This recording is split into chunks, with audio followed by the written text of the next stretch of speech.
Il faudrait un jour faire une étude très précise sur les études à la con. Et Dieu sait qu'il y en a beaucoup, surtout quand il s'agit de politique. Alors, les baromètres divers et variés, on sait que les journaux adorent ça. Mais là, le dernier en date, qui a été réalisé par IFOP Fiducial pour Sud Radio et Paris Match, il faut avouer que en plein mouvement contre la réforme des retraites, il est assez croquignolesque. Pourquoi? Tout simplement parce que, évidemment, on a la dimension totalement artificielle de ce genre d'exercice. En tête, allez, devinez, c'est pas compliqué, Édouard Philippe, bien sûr. Et en deuxième, François Hollande, évidemment. Alors, en troisième position, on a quand même un politique qui est en exercice. C'est assez rare pour être souligné, Bruno Le Maire. Juste derrière, eh bien, on retrouve Nicolas Sarkozy. Oui, on a quand même une belle brochette, et ça nous explique plusieurs choses sur la stupidité de ce genre de baromètre. C'est qu'en général, on demande aux gens de voter sur la bonne tronche des politiques. C'est peut-être le col roulé de Bruno Le Maire qui lui permet d'être dans ce peloton de tête des winners, puisque sinon, la seule conclusion, c'est que Édouard Philippe n'est là que parce qu'il ne fait rien.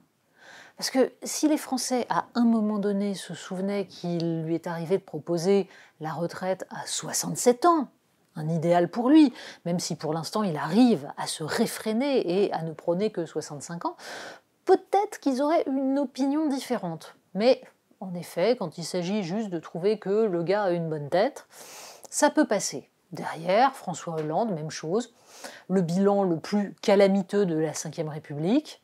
On ne cesse de constater les méfaits de toute la politique qui a été menée. On ne reviendra pas sur par exemple, la réforme territoriale, qui est une monstruosité que les Français vont payer pendant très très longtemps. On pourrait parler de diverses autres choses. François Hollande n'a pas été particulièrement populaire sous son quinquennat. Et bien là, on trouve que finalement, ce type-là, il avait l'air plutôt, allez, débonnaire, gentil, sympa.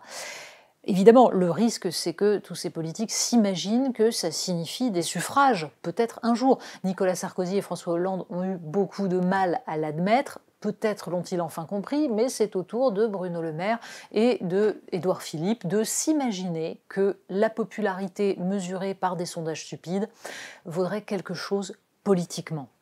Allez, une autre pour rigoler un peu.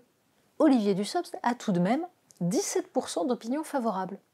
Et même 2% d'opinion très favorable. Alors il faut reconnaître que les autres ne savent pas qui il est, ou à peine. Mais là aussi, on peut se dire qu'il y a de l'espoir pour tout le monde. Bref, la question à se poser, quand on voit ce genre de sondage, qui revient à la surface régulièrement, c'est la question de savoir comment les médias traitent l'actualité politique et la vie politique.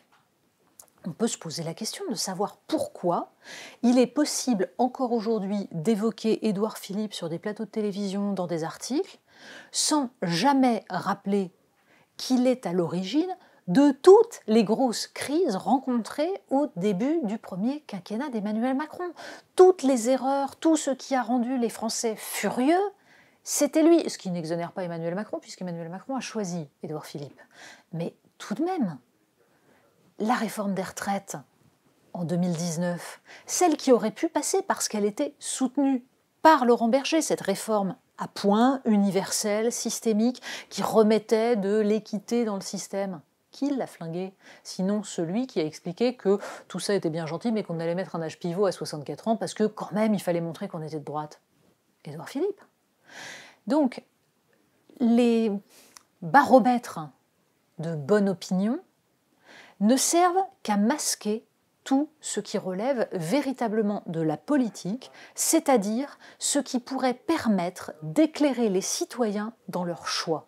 En cela, c'est une absurdité et ça vaut presque autant que les différents classements sur la cuisine mondiale dans lesquels on nous explique que les États-Unis arrivent devant la France et autres débilités qui n'ont strictement aucune valeur.